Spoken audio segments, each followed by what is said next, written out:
Reducing your hunger whilst on your fat loss expedition is vital, especially if it's leading to you snacking way too much and constantly overeating. You don't want that on your health and fat loss expedition. You want to feel full and not so damn hungry all the time. Of course, that's going to help with your adherence and your consistency with your calorie goals as well. In this video, I'll walk you through the same strategies that I've taught to many private coaching clients and strategies that have worked for them when it comes to keeping hunger at bay and seeing fat loss results. These are also strategies that I teach in my digital courses, link in description. This is what 1,500 calories buys you for one day on your health and fat loss expedition when you're eating whatever you want to eat. Now, this is what 1,500 calories buys you for one day when you are focusing on whole foods, nutrient-dense foods. And as you can see, the volume between the two, the ultra-processed foods and the whole foods, is hugely different. If you are not smart about your food choices, your calorie choices, on a consistent basis, you are most likely going to end up eating a lot less than what you actually can on the same calorie goals. Therefore, you are going to be hungry consistently, which then leads to overconsumption of food calories on a regular basis, because there's only so long that you can fight that feeling of being hungry all the bloody time. Ideally, at the end of the day, you want to reduce that hunger, not by eating less food in general, but by eating less calories. And that can be done through the following 4 steps that I'm going to discuss. You see, less calories doesn't mean less food. You just have to be smart about your food choices so that you can get the best bang for your calorie buck that will see you eating more, which is going to leave you feeling full consistently. And if that's not winning, then I don't know what is. As I've mentioned, this hasn't only worked for me and my 40-kilogram fat loss and the maintenance thereof, but after almost 5 years of coaching other people on their health and fat loss expedition, clearly it has worked for many of them as well. What are these 4 things that you should be focusing on if you want to reduce your hunger so that you can stick to your calorie goals and see some fat loss progress? Number 1, the quality of your food. Food quality. You want to be reducing your ultra-processed foods. Those are foods that come very high in calories, very low in nutrients, and you're not going to be eating a lot of volume if you're eating foods that are highly processed. You want to be reducing those foods and you want to be increasing the amount of whole foods, nutrient-dense foods that you are eating. These foods come lower in calories and higher in volume. So immediately it starts making sense. You want to be adding foods that are lower in calories but higher in volume because you're going to be eating more. And that's going to help reduce your hunger at the end of the day. Now you're probably sitting there thinking, oh, but Mandy, I'm already doing this. I'm already eating whole foods, nutrient-dense foods. And maybe you are, but in the next couple of steps, everything will start becoming clearer, especially step number 3. But first, step number 2, increase your protein and fiber intake. If you're serious about fat loss, if you're serious about being fuller for longer, increase your protein. Your protein is really going to help with your satiety levels, meaning you're going to be fuller for longer. Add some fiber to that meal, that's also going to help that you are fuller for longer. If you're eating a couple of lettuce leaves, some cucumbers, some tomatoes, and maybe a carrot, where is your protein? There's no protein. So yes, you're eating whole foods, nutrient-dense foods. But I'm sorry to say this, if there's no protein on that plate, that little bit of rabbit food that you're eating is not going to keep you full. Those foods that I just mentioned are foods that I like to call fillers. Essentially, all they're doing is just filling your plate once you've built your plate up with foods that will actually keep you full. Are they going to help keep you full? Absolutely, but not as full as what protein and fiber is going to. Don't be scared of adding complex carbohydrates. There's nothing more satiating than the potato. But no, you want to have lettuce leaves instead.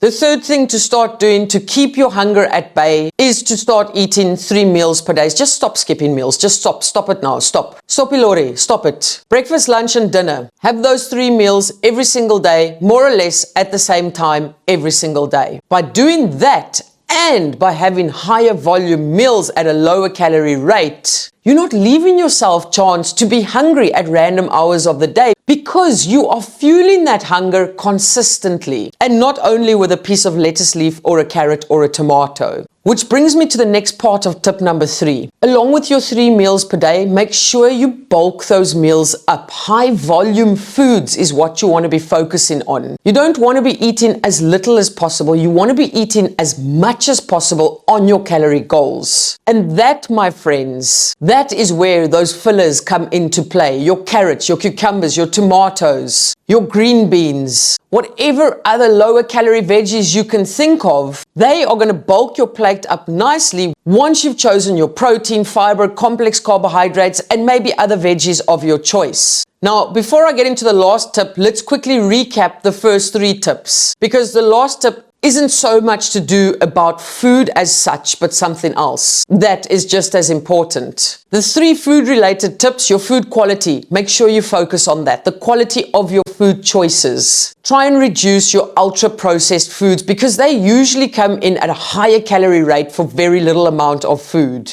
Number 2, increase your protein and fiber. This is going to be an absolute game changer when it comes to you feeling fuller for longer. Number 3, 3 meals per day. And not small little meals that you would feed an ant or a tortoise. Decent sized meals. Bulk those meals up with your lower calorie veggies, for example. And then the last tip for you actually reducing your hunger would be to sleep more. I know that sounds crazy, but people who sleep less on average consume more calories. Your appetite hormones, your ghrelin and your leptin, they become crazy when you're not sleeping a lot. And when there's an imbalance within those hormones, your appetite starts increasing. And it goes without saying, the moment your appetite is increased, you consume more food, more calories. A lack of sleep can also lead to you being fatigued constantly. When you are constantly fatigued, your decision making is not the greatest. So what happens then? If Sally from the printer brings you a donut, in that moment you might be so tired, too tired to make a calculated choice and say no to that donut. Sleep is vital when it comes to you controlling your appetite. And those are 4 things that I would start focusing on if I were you, and if you want to see fat loss progress on your health and fat loss expedition. Now, I know most of you watching this probably aren't going to do it because you're in search of a quick fix, so maybe you'll go around the corner and purchase some nuts that promise you fat loss, or maybe you'll go around the other corner and purchase a generic meal plan for 21 days because you want to see instant results and you don't have time to implement all these things that I discuss. And you know what? That's okay. You can do whatever you want to do. You can go purchase those things in the hope of rapid fat loss. But I'll most likely see you here in 5 or 6 months again, watching my videos. Maybe even purchasing my health and fat loss digital course, because eventually you found out that you want to do it in a sustainable manner. You realize that you are tired of quick fix and you want a sustainable approach to your fat loss. I'll leave the links there for when you come back in a couple of months.